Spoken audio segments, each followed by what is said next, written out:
What I'm going to do next is I want to tackle the problem y double prime plus y equals tangent of x. And that looks like an easy enough twist on what we've already done, except it's a much more complicated twist than it looks like at first blush. So what I want to do is I want to think about, I mean, the method's going to be the same. We want to find the complementary solution and the particular solution. To find the complementary solution, we think of the associated homogeneous equation.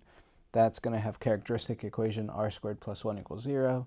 Your complementary solution will be c1 cosine of x plus c2 sine of x. End of story for the complementary solution.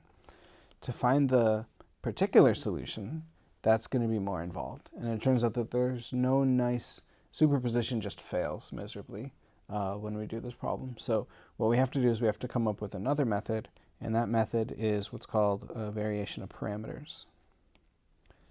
And that's what the section 4.6 is all about. It's called the variation of parameters.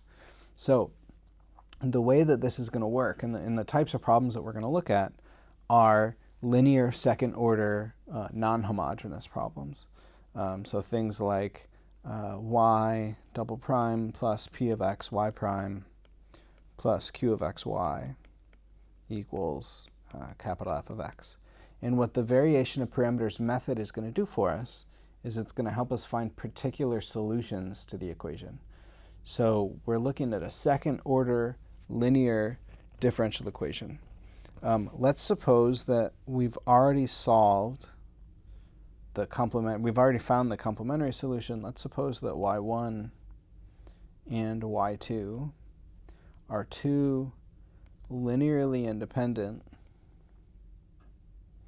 They're two linearly independent solutions to not this differential equation, but the associated homogeneous one. So y double prime plus p of x y prime plus q of x y equals 0. So let's say that we have two linearly independent solutions.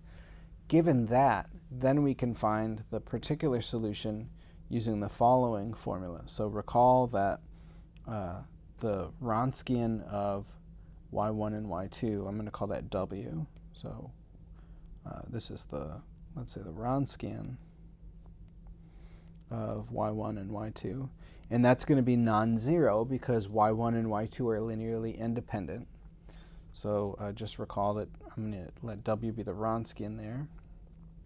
The Wronskian, by the way, is, so w is going to be the determinant of y1, y2, y2 prime.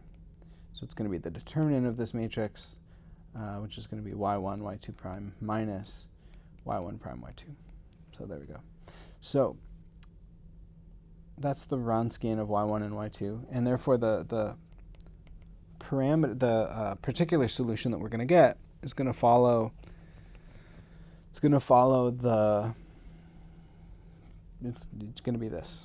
This is kind of a complicated formula. There's no nice way to write this. So this is going to be minus y1 times the integral of y2 times capital F. Capital F, remember, was the non-homogeneous part of our differential equation. So that's capital F divided by the Wronskian. So divided by the Wronskian. We can call that w or even w of x. Might be better to call it w of x because it's going to be a function, right? Because y1 and y2 are functions. So that's going to turn out to be a function. So it's going to be this minus y1 times the integral of y2f over the Wronskian plus y2 times the integral of y1f over the Wronskian dx. And it turns out that that's going to be a particular solution. As ridiculous as it is, that's a particular solution to the equation that we had above.